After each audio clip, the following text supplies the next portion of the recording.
Story. Namni akka kan uummata Oromoo adda bilisummaa Oromoo jiraatu. Oromoon haa ijaaramu.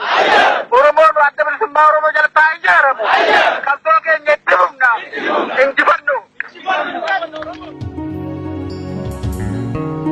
Nadiga mada du'e jedhee sin awwaalanne jirta jedhee sin barbaadanne. Nadiga mada uga nadi mbora yaafatu keenya qomoo sinu gaafatu iyya lamee sina gaafatu inni moofa'u wayyaa korneetti ni moofa'u ajjeessanii nurra deemina dhugaa wayyaa muti moofa'u.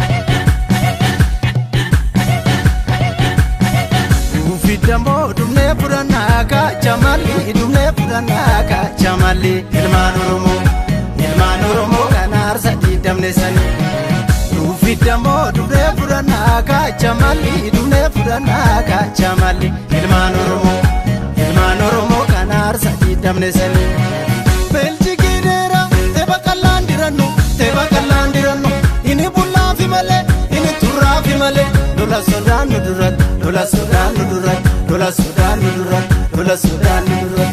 Sudan nudurat alangee jitte walgit keerroo kammalafit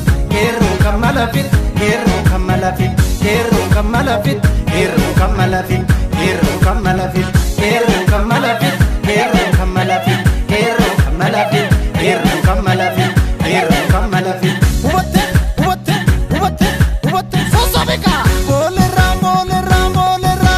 bokkise garmaame ekeerombiya bokkise garmaame ekeerombiya bokkise garmaame ekeerombiya bokkise garmaame ekeerombiya bokkise garmaame ekeerombiya bokkise garmaame ekeerombiya bokkise garmaame ekeerombiya bokkise garmaame abbaambiya akkana akki duratti ilaalmoota ko yaawwaare amboo naman suuyoo waare mogor naman suuyoo waare sulee naman suuyoo waare turrii naman suuyoo waare guyyuu naman suuyoo waare jalduu naman suuyoo waare mogor naman suuyoo waare meta naman suuyoo waare meta naman suuyoo waare.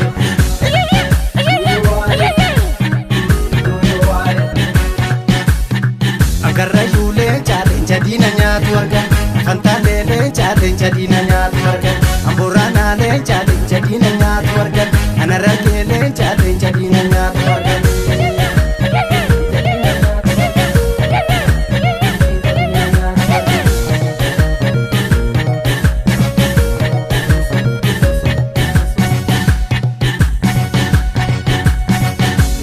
Dambo dumne puranaka chamali ilman Oromo kanar sadi damne sani Rufi dambo dumne puranaka chamali ilman Oromo kanar sadi damne sani Belji gidera teba kalandiranu ini bulla fi male ini turra fi male dola Sudan nudurat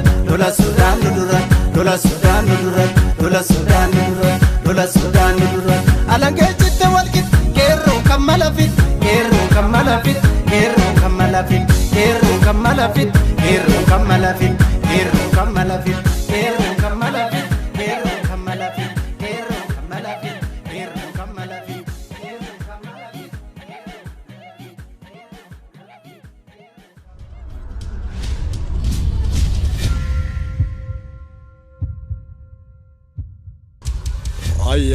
Story.